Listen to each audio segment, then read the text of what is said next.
Hey everyone, welcome back to another episode of Rugby League Outlaws. And this segment, Dan, brought to you by our great mates at Winnett Civil Grading. What a ride it's been. We are still in it to win it. We're off to a prelim.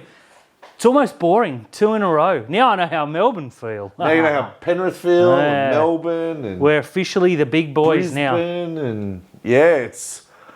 Isn't it good? Look, I think it was...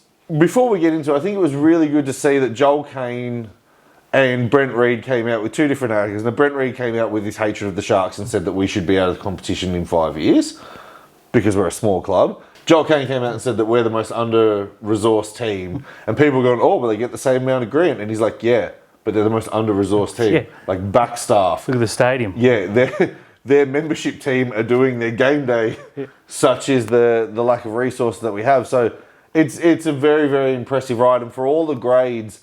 3 grades in a prelim, another grade in a grand final already. We'll talk about that more on Fins Up because, you know, that's... We can't speak all night, and trust me, we could. Yeah, I mean, I think Fins Up this week is going to be a 2 or 3 part show. Yeah, it's unmissable. Yeah, it's going to be... Prelim week. It'll be a 2 to 3 part show because we've got to review the game, we've got to preview. I've got trivia. I'm working on a couple of projects that I want to dump now. BLT. But let's get into it, right? Let's get into the game. So you were in Canberra, so we can discuss the different views we have. Yeah, I was in Canberra. We drove down late in the afternoon, got there at about 7:30. Do you remember where you parked this time? Yeah, I did, yeah. I didn't make that mistake twice, yes, absolutely. Ironically, where we parked was VIP parking. Like where we lost the car. And we sat in the Raiders section. We're like, oh, we'll just sit here until someone tells us to move. No one told us to leave. No one told us to leave. There were cars. There were still cars there from when we were there last time. Guilty. But no, going into the stadium, it was just like a different atmosphere. There were I'm glad because I've watched the replay a couple of times on Sunday. Fair enough. And I'm glad the camera showed just how full the Sharks Bay was and just how much blue was all around. The flags ad. Yeah. That's a great touch. It was absolutely unbelievable, but I was there for a near sold out Raiders crowd doing the Viking clap, and that is awesome. Like we were there a couple of years ago and it was 16,000 people. It was pretty cool. Still lame. This was 26,000 people. Like my father-in-law, who got no skin in this game, came down with us. He got up and he was doing the clap. Yeah. That makes sense. And it's funny because the Sharks also did the Viking clap about an hour and a half later. Yeah. Go on. But yeah, look, the atmosphere was incredible. Canberra, it almost felt like at the beginning of the game that the Raiders fans didn't believe, like Ethan Strange being ruled out the 95 minutes the week before. They thought it was going to be, and it was, for the first 30 minutes, it was a slugfest. It was. And and it almost feels like that Corey Horsburgh try just didn't deserve what was in the game. No, it was an accident. Yeah, it was an accident. When the Jesse Coleham went in, I was like, wrap him up, Jess, good tackle. Then he falls and scores. And I was like, oh. Yeah. Whoops. But I just want to say, like, from watching the game and then going back and watching the replay, and I know, like, Brayley threw a shocking pass at the start of the second half for them to, you know, eventually get the ball and score. And Will Kennedy dropped a ball. You know, a couple of times you were like, oh, Nico, if you'd gone out the back, maybe we had the overlaps and stuff. And Trindle, some of his kicks went a bit long. And Ramian running out at the line. I'm talking about the spine here. Okay, good. Go on. I thought, as a collective, that's the best they've ever performed together, that 4. It was. Trindle's kicking game was 9.5 out of 10. Apart from the one he missed by that far. Brilliant from KO Weeks to earn a 7 tackle. And I know a lot of people have said I wouldn't mind seeing a replay because it looked like he lifted his foot. No, his foot was planted. It looked good. It looked good. All that happened was he lifted his heel, but his foot was in the in-goal area. That's okay. It looked good. It was right in front of us. He missed by half a metre or maybe less. Yeah. His kicking game was great, and they knew that Trindle's boot is much more dangerous than Nico's. And Nico only kicked once because he had to. Yep. And you saw it open Nico to run on the second last tackle.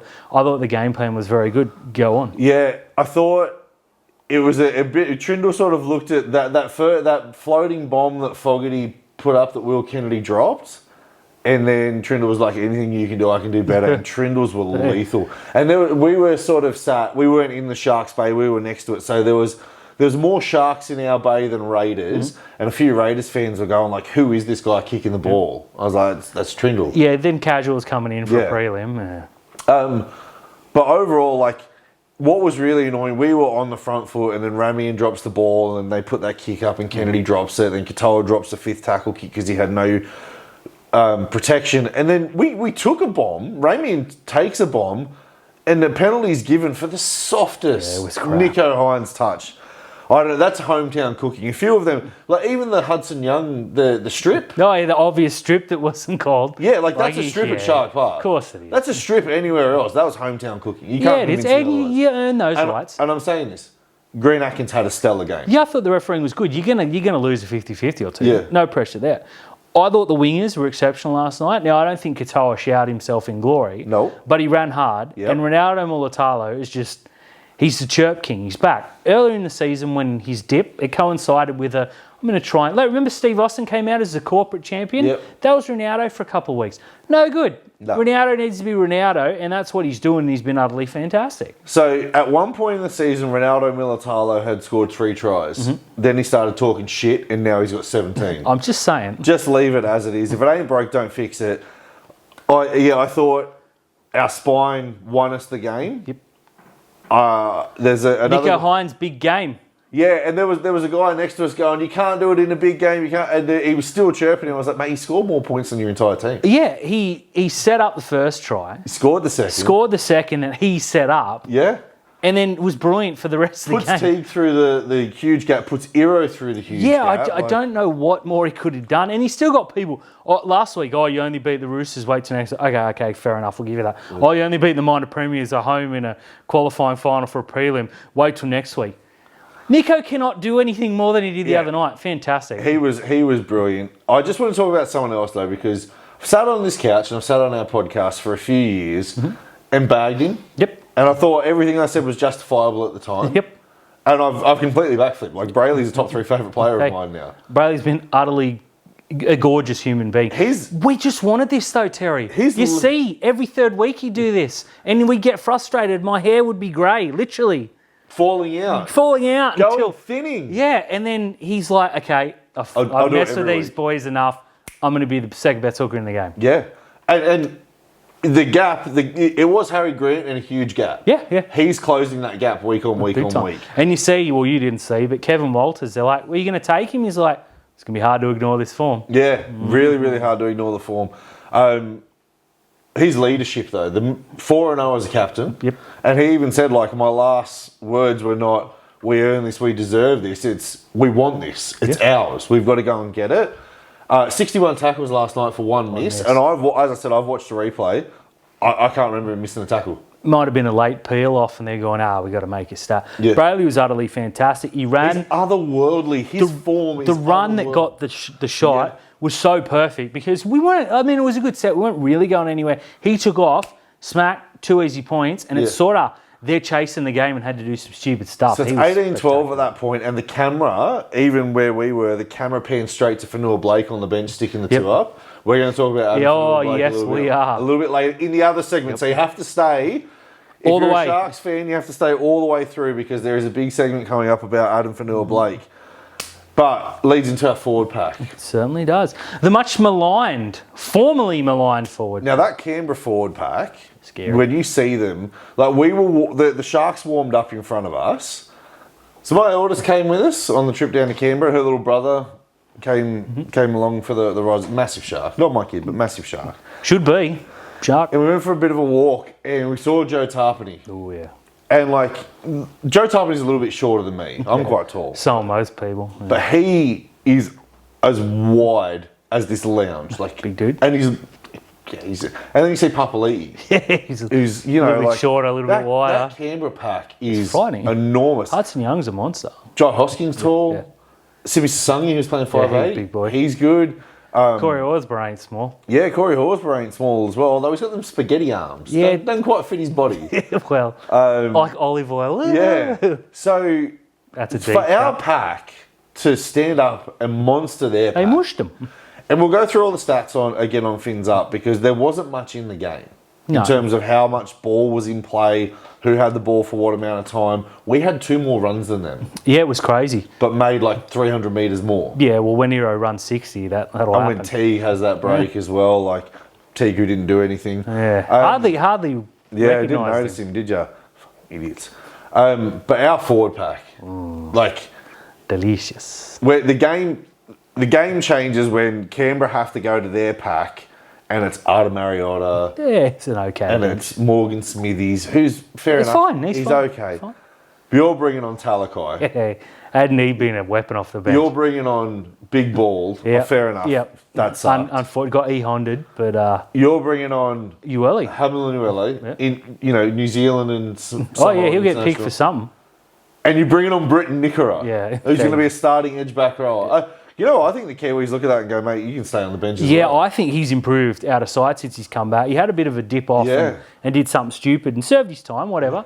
He is an international and a very highly regarded one. Should have won back row of the year last year. And don't forget, the last time he was off contract, teams were fighting. Yeah, and for him to come in and not kick up a stink and go, no, I demand my spot back, or he did that and it's just been very quiet. I don't think it's in his character. He's come out with fire in his eyes. 2 weeks in a row we were on the back foot. His first hit up completely changed the game. You can't change it because William W. Burns, Yeah. his real name, look it up, it's just been absolutely breathtaking. And that's what we're saying. You've got an international back rower being held out by a guy on a 1-year contract. Well, Billy Burns has been awesome. But there's an interesting stat that I haven't seen anyone else tweet yet or anyone else say anything, but it's only happened in 2 games because this is all the data that we can have it off because he started on the bench twice, Britton Nickera. But since Britton Nickera has come back and we've injected him into the game off the bench, we've conceded 0 points. that's very, very good. That is very I good. also want to take a moment to rap Jesse Colquhoun. How good is that guy? Nerdy, we told you so. And there's a bloke we're going to leave. There was a young girl in front of us. There were 2 Canberra fans and a Sharks fan. And I don't know if she was Jesse Colquhoun's girlfriend, sister, cousin, whatever. But anytime he got the ball, it was between me and her who was screaming louder Yep. for Colquhoun.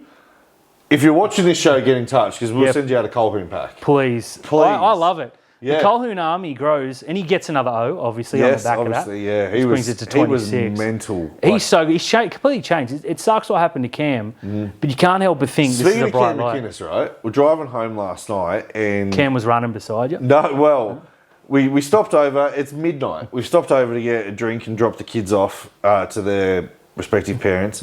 And we're walking back to the car and my missus points at someone and there's a guy standing there in his shorts with no shirt on. Yep. And I was like, oh, isn't it a bit cold for that, mate? And she goes, you idiot, that's Cam McInnes. Yeah. There he was, just in his car, putting his jumper on. We were walking through the other night, I think it was last Sunday, and Bryson goes, I know that guy. I said, don't be rude. It's Will Kennedy! Yeah. Come here, Will, come here.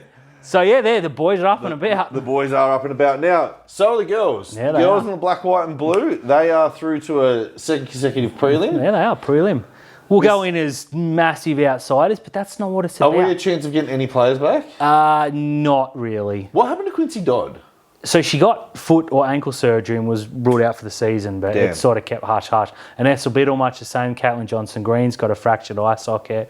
Hanisi did her ACL in round 1. Yep. You add those 4 in and we're talking, yeah, we can push the Roosters. We're on a hiding to nothing, but who cares? House Yeah, money. I want to pitch this to the NRL that you play the Roosters Broncos grand final, but to start the day you play Sharks vs Knights for 3 vs 4. Yeah, and that's the real premiership. That's the real. As someone said, as I was calling it on Sam's Bob and Jaw Sports, check it out. He said, I can't remember who said it, sorry, put a message in very early and said, the competition in the NRLW has been so good outside those top 2 teams. You look at they're all so close. Yeah. You just got 2 cheat teams and they're going to meet on grand final day. They're both at $6 favourites in a prelim. Which, So it's an interesting thing between Townsville and Cowboys, Sharks. yeah. The Cowboys. Only the away teams win. well, I was happy when we didn't get a home final. It looks to come the pass. If I was the Sharks, I would have said, look, the Roosters home, they get to choose where they play this game. Allianz, can't play there. Dug up. Central Coast Stadium's a long way away. Let's play at Shark Park. Yeah, Cogra? Shark Park. Yeah. I think they picked Gosford because all the girls are Gosford Roosters juniors, Yeah. aren't they? Yeah, and it's sort of their home away from home. And Cronulla have a terrible record up there.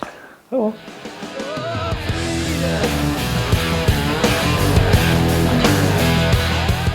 Dan, Talk to me, Terry. I was down there on Saturday night. We're certainly going were. to open the segment with the Canberra Raiders. Now, they are the first minor premier since 2009 to go out in straight sets. Who went out then? St George. Remember when they used to play finals? No.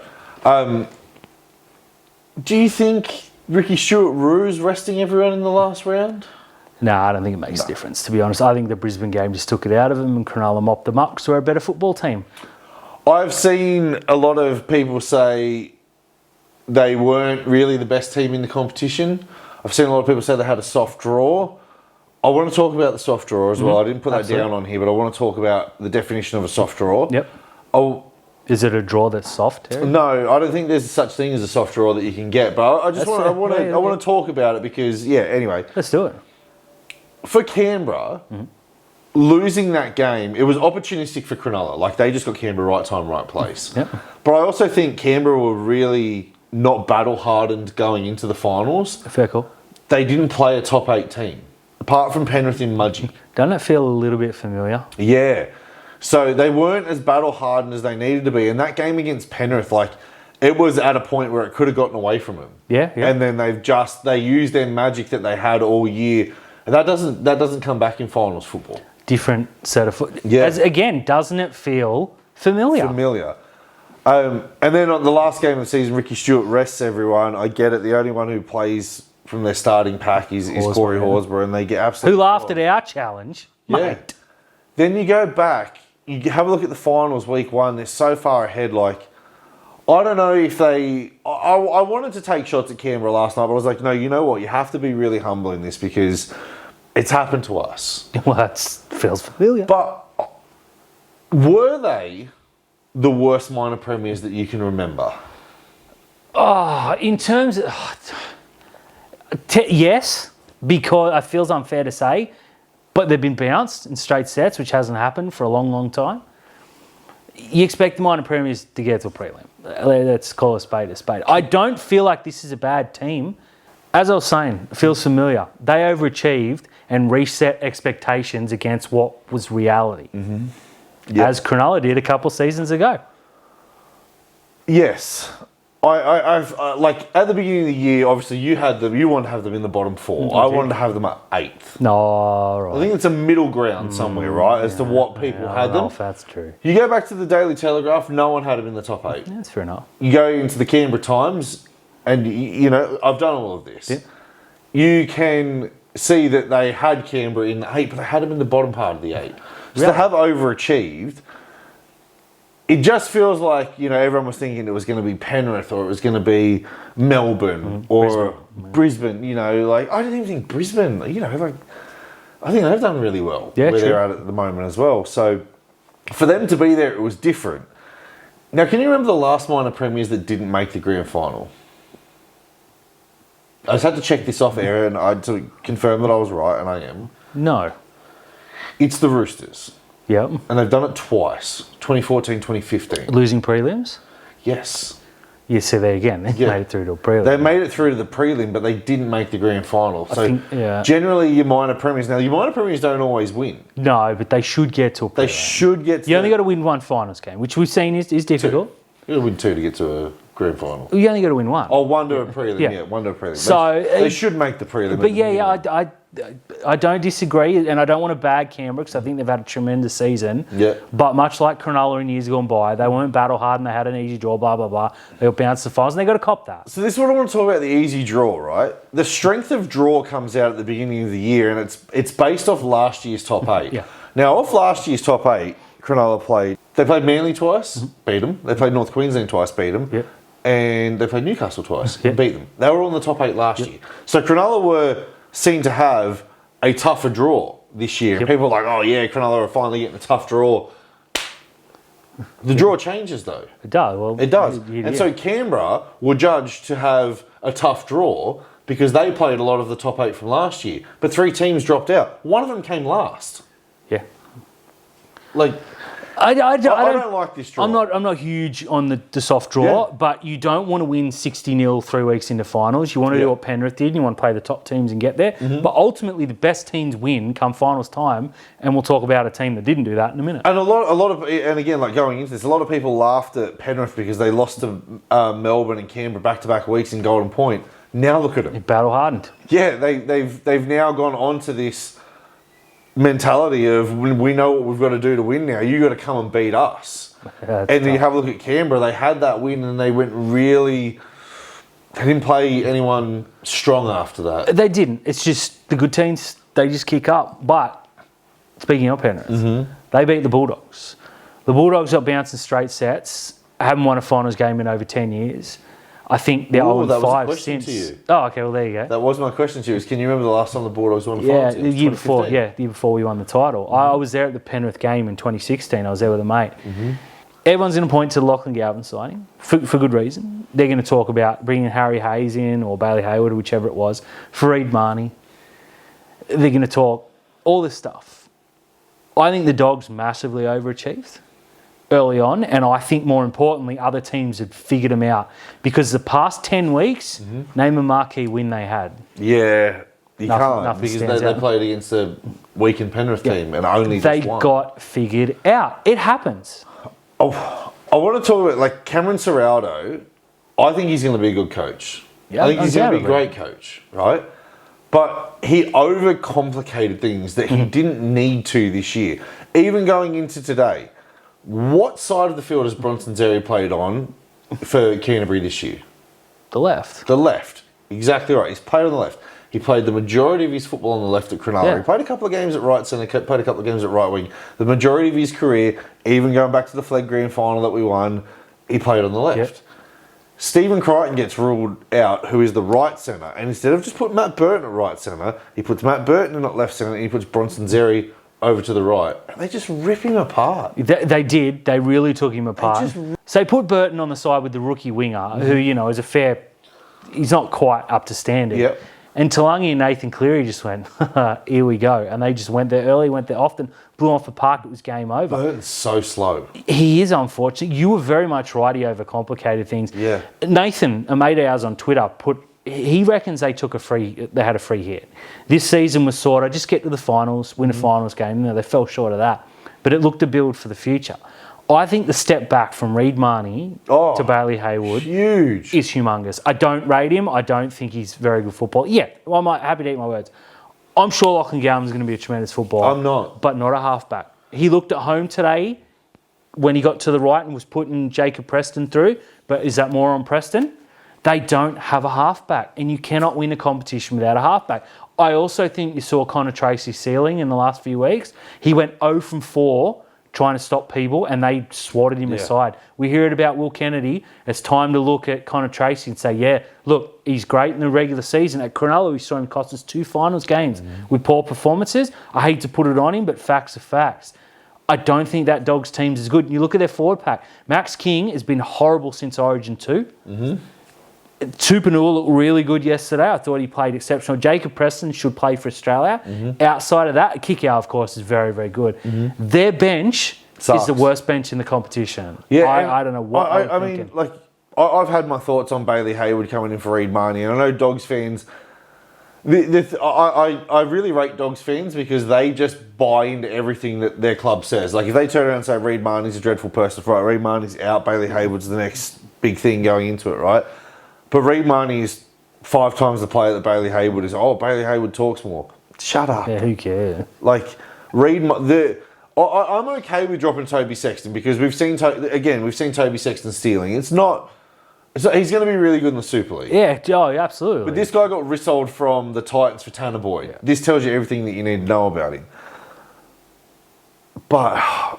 I don't know. Like I get getting Lachlan Galvin because he's either going to play 5'8" for the long term in the future, or he's going to go to lock.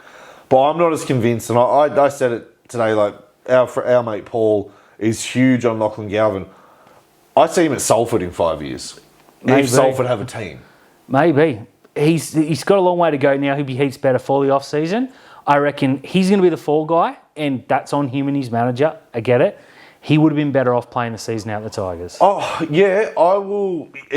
I think he would have been better off going to Parramatta, where he would have played 6 next to Mitchell Moses. Undoubtedly so. That decision that he made to go to the Dogs is the wrong one. I'd forgotten about that. That's a really good shout. That is the wrong decision. And I said it straight away. He's made the wrong call. It was like David Fifita when he went to the Roosters. The next day he realised that the right thing that he should have done was going to Penrith, so he tore his Roosters contract up. That's the wrong call for Lachlan Galvin, and unfortunately he's going to cop the brunt of it. And if he's the 7 for the next couple of years, they're going to destroy him. And I'll say this, like, if Cronulla went out and got the next best young fullback at the expense of Will Kennedy and it started knocking our season about, I'd be raging. Yeah, I agree with that. Yeah. I would absolutely If you're leading the be comp raging. and you're killing everyone, you don't change things, you don't change your winning formula. Yeah, you don't change the winning formula. Speaking of not changing the winning formula, Penrith. Oh, jeez. What do we do about it? I tweeted today, like, I think we can beat Melbourne. Yep. I'm not saying we're going to beat Melbourne. I am going to say that in the tips, though, because of... Yep. You'll find out. But I think we can beat Melbourne. I think anyone who plays Penrith loses by 20. Yeah, look, Brisbane are the only hope now to end this run, and I say that because Penrith's left edge yesterday looked terrible in that second half. Tony Staggs and Reece Walsh are just going to aim. As I also said, Ivan Cleary saw that second half and said, you know what? That'll be their strong side next week. Watch. If Brisbane don't get them at home, they're winning 5 in a row.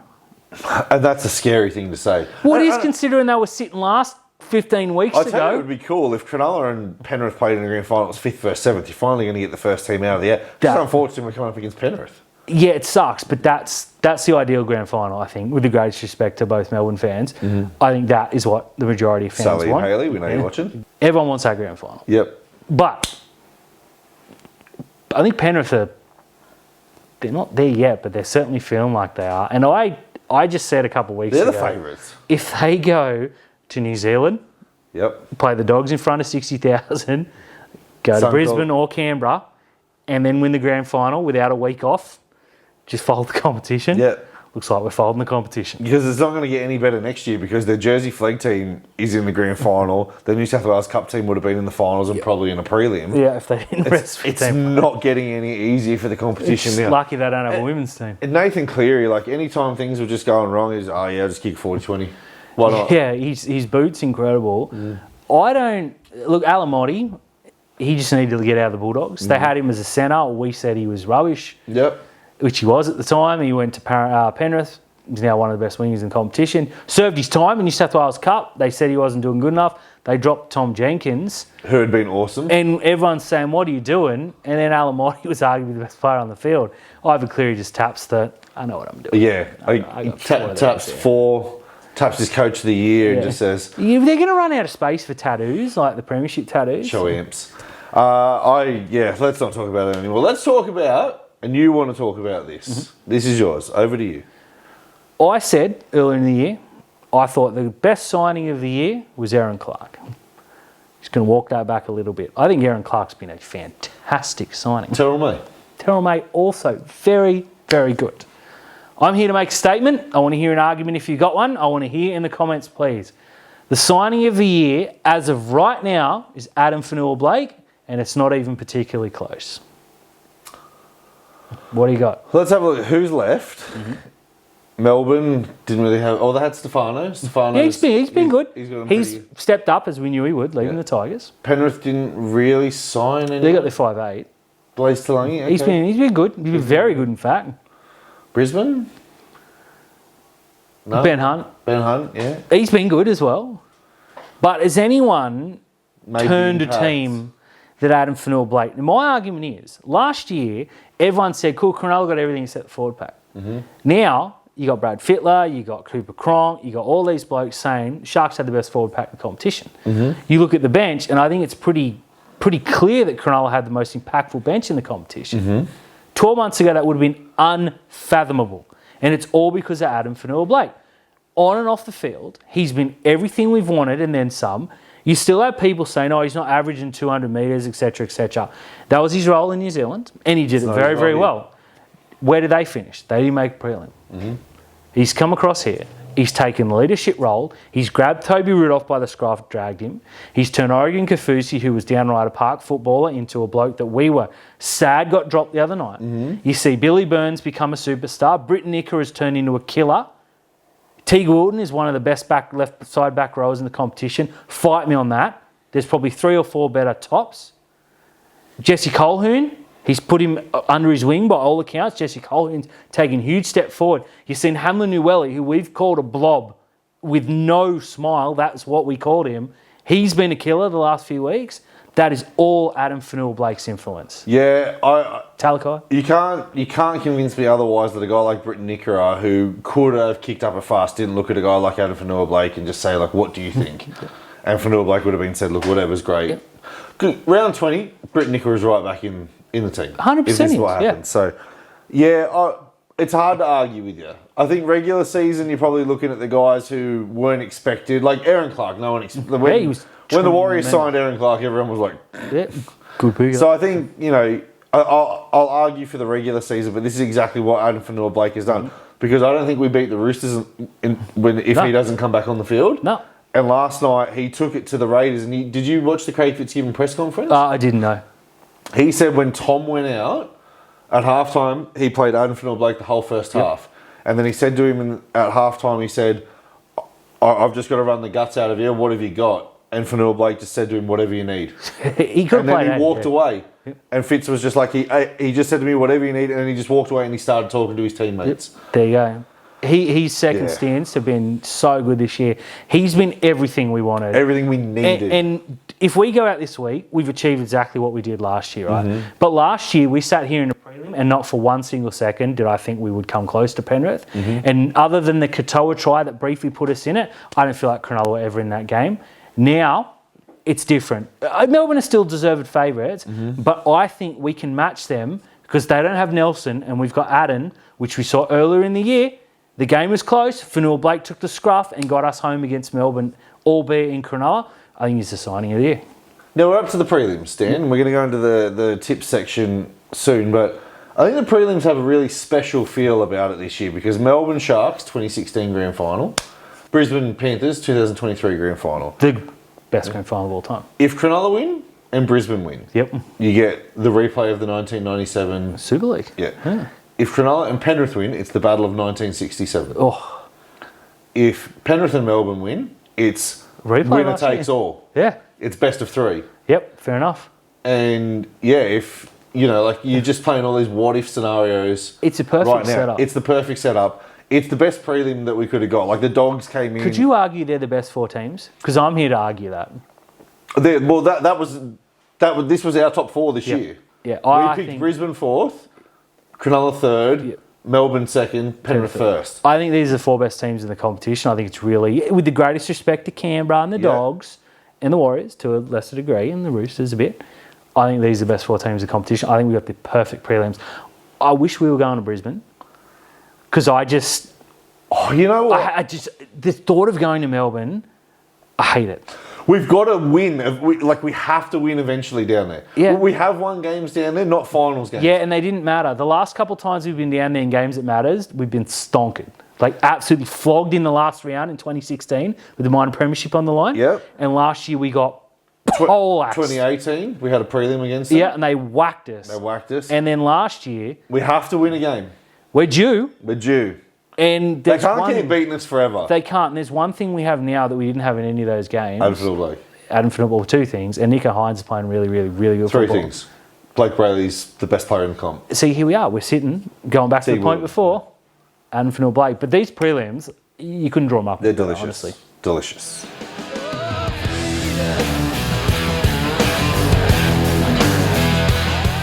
So speaking of the prelims, Dan, it's time to tip. You'll be OT. We're going to start off Melbourne on Friday night. Yep.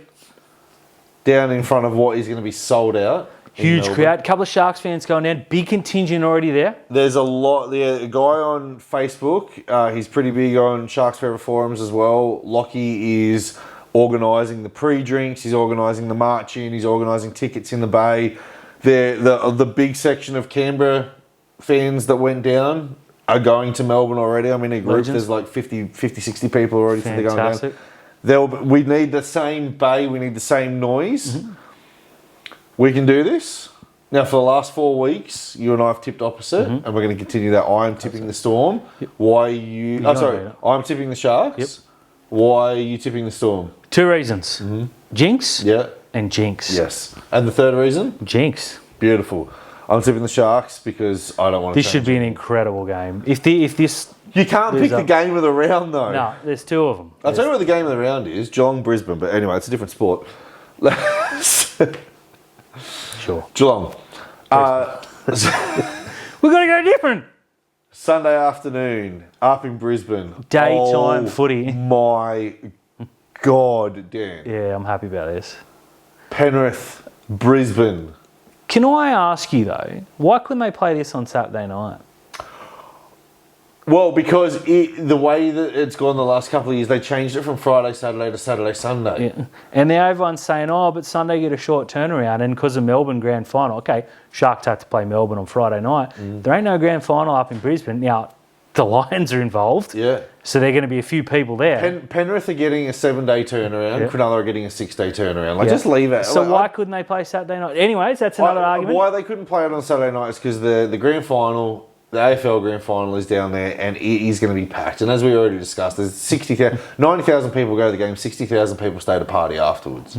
Yeah, but this game's in Brisbane. Oh, no, yeah, but there you go. No, the Melbourne Sharks game. The Melbourne Sharks game would have been the Saturday game.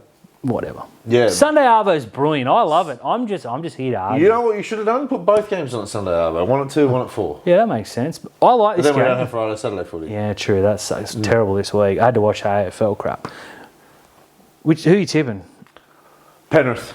Brisbane. I'm going Penrith. This all depends on Reece Walsh. Let's not sugarcoat it. If he doesn't play 10 out of 10, they can't win. If they do, they can't. But it's the same as Cleary. If Cleary has an off game, Penrith can't win. Yeah, but when's the last time Cleary had an off game in Penrith colours? Exactly.